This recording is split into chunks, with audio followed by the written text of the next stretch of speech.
I have recently come across Badboy Beaman and Call of Shame, who are like the anti-Jake Lucky. Both are Warzone hacker hunters who make entertaining videos. At first, I was skeptical of their claims, but I do think some of their allegations are true.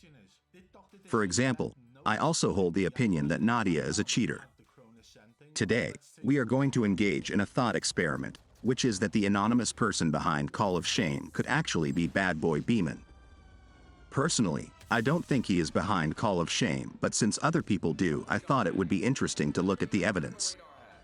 The other day, a producer for FaZe Clan member Swag offered Call of Shame $5,000 for an in-person interview. In the YouTube post, Call of Shame indicated that he did not want to reveal his identity. The reason for this could be that Call of Shame's content pushes the envelope in going after Warzone streamers. Call of Shame could maintain anonymity even while monetizing his content by using a shell company or lawyer as an intermediary to enter contracts and accept payments. For extreme steps, he could set up an attorney to represent an offshore shell company. So, let's get into the analysis. Before Call of Shame, Beaman seemed to be the only big content creator making Warzone hacking accusations.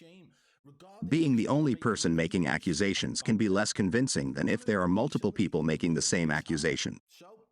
This isn't evidence that Beaman is behind Call of Shame, but it provides more rationale on why he would want to set up multiple channels to cover the same topics. I did note that a few months ago it looked like Beaman was plugging Call of Shame's channel on his own channels. Instead of competing with each other for nearly identical audiences, he was in a sense promoting his biggest rival. Let's take a look at an example. The music in the background is on every single video, and how it doesn't seem to have been used to mask any in-game audio cues, just a general background noise, or music rather. So it would appear that Call of Shame have decided to actually speak out on this. They contacted us directly with a message and asked me to add this into the video. However, due to the video already going out yesterday, we are doing it now as a follow-up, so you guys will get to see and understand exactly what Call of Shame had to say on the things that It's Happer touched on in his video. As you can see, an interesting aspect of this video is that Beaman states he is speaking with Call of Shame behind the scenes, which would obviously be very easy if he is Call of Shame. Personally, I don't believe Beaman is Call of Shame, but videos like this can make people suspicious. Badboy Beaman's other channel is BBB Gaming News. Both channels are focused on hacker hunting in Call of Duty, with a focus on Warzone.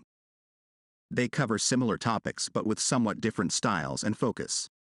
BBB Gaming News also covers a wider range of topics. So, we already know that Beaman likes using multiple channels to push similar content. Call of Shame is similar to Beaman's two other YouTube channels in that its focus is on hacker hunting in Warzone. It covers a lot of the same streamers. The main difference is that Call of Shame uses stronger language and makes stronger accusations. Call of Shame also gets a bit more personal in his attacks on streamers. Another benefit of having three channels is that one can monetize essentially the same research in different styles and present different angles of the same subject matter. This creates economies of scale. It lowers the average cost of producing the content. I first suspected Beaman of possibly being Call of Shame when I noticed the similarities in their openings. I actually got confused for a second on which channel I was watching. Here is the opening for BBB Gaming News.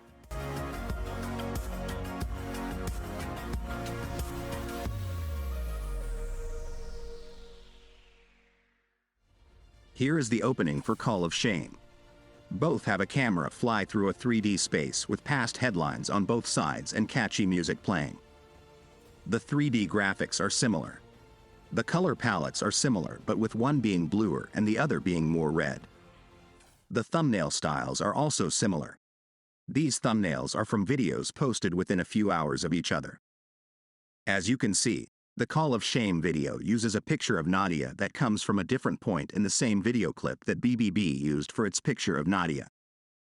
Also, both Call of Shame and Beaman use a similar purple fog graphic in the background of the thumbnail. The colors are similar. The actual fog graphic is similar. Both thumbnails also have a starry background. The font used for Call of Shame is different but has some similarities to the other channels. Also, the language used in the thumbnails is similar. It says streamers exposed in the Call of Shame video, and it says aimbot exposed in the Badboy Beaman video. Badboy Beaman responded to comments on the similarities of the thumbnail design here. His explanation is that he uses a thumbnail artist, and the implication is that his artist or Call of Shames might be lazy. I do recognize that content creators sometimes steal each other's thumbnail designs and they sometimes look similar. That is nothing new. Based on his accent, Beaman is from the United Kingdom. I was able to find Beaman's real name, company name, birthday year, and business address on the internet. It does appear he is from the UK. On Call of Shame's Twitter page, he lists his location as England, which could be misdirection. The internet who is information on Call of Shame's website is private, although it might indicate a United Kingdom location as well. Call of Shame uses a Google text-to-voice application, so it is not possible to discern the accent of the creator. However, the content of the videos seems to indicate the person is a native English speaker. In the case of Beaman's two channels, I do notice he uses words that a British person would use more than an American or Canadian. But I did not notice the same thing about Call of Shame. It would be logical for Call of Shame to be located outside of the United States, given that it mostly targets streamers who are based in the US. Being located outside of the US makes it more difficult for the American streamers to retaliate against Call of Shame. Some people who make comments on his Twitter and YouTube videos think Beaman is behind Call of Shame. Also, people on Reddit think he is behind Call of Shame. I'm sure there are more people online who don't think Badboy Beaman is behind Call of Shame, but it is interesting that a substantial number of people online think he is. It could be seen as suspicious that he likes to call attention to these accusations. Here is an example of this I found on Twitter where he denies he runs Call of Shame. People who hide their identity subconsciously want to be found out. A few months back, Beaman made a video in which he laughs off a suggestion that he is behind Call of Shame. The video was made in response to this accusation by another Warzone content creator that Beaman is behind Call of Shame. Let's watch that video. To be getting cancelled, and there's a reason I'm saying the word cancelled. That's because of the response that has occurred after Call of Shame put this tweet out. For example, take a look at what Modern Warzone had to say on the matter. They actually retweeted this image saying, "Hacker Hunter Call of Shame has been permanently banned on TikTok." Now, on first glance, this doesn't seem much of an attack, and it doesn't seem like anything other than Modern Warzone reporting news. However, let's take a look at the history for a second of how they've reported news when it comes to hacker hunters. Have they ever covered anything that is in a positive way towards any hacker hunter? No. It would appear Modern Warzone only like to report on the downfall of a hacker hunter, or at least something they believe to be the downfall. It went on from there. They followed up by saying, "Might want to start thinking of new forms of employment at Badboy Beaman." Now this right away, since it had absolutely nothing to do with me, makes me believe that this was just some way for Modern Warzone to add a negative attack towards the overall hacker hunter community. Yes, Call of Shame seem to be dealing with their fair share of negativity at the moment, but it comes in waves, and I'm sure they will deal with it at some point. A bad liar gets very emotional or uses very strong emphasis to deny allegations.